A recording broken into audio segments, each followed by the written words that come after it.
Cherry প্লাজার সামনে।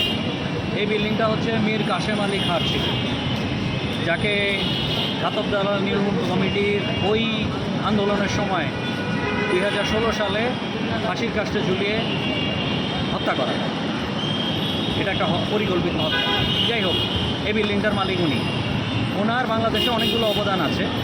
একটা হচ্ছে উনি ছাত্র শিবিরের প্রতিষ্ঠাতা প্রেসিডেন্ট, দ্বিতীয় হচ্ছে উনি ইসলামী ব্যাংকের ফাউন্ডার ডিরেক্টরদের মধ্যে একজন, এবং উনি ওটার ভাইস চেয়ারম্যান ছিলেন।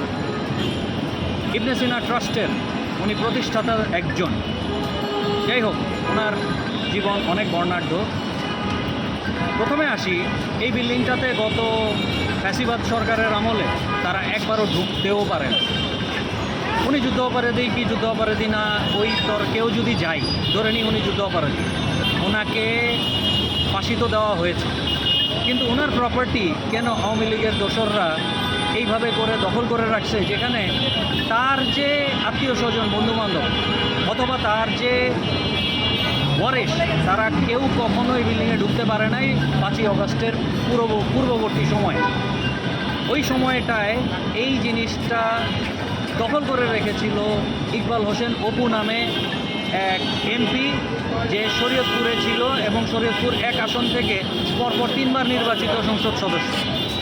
তারা এটা 3 চালা 4 তালা বেদখল করে রেখেছিল এবং রেখেছিল একেবারেই নগ্নভাবে, এবং তার এখানে অন্যান্য প্রচুর দোকানপাট আছে, সব কিছুর ভাড়াও তুলতো তারা।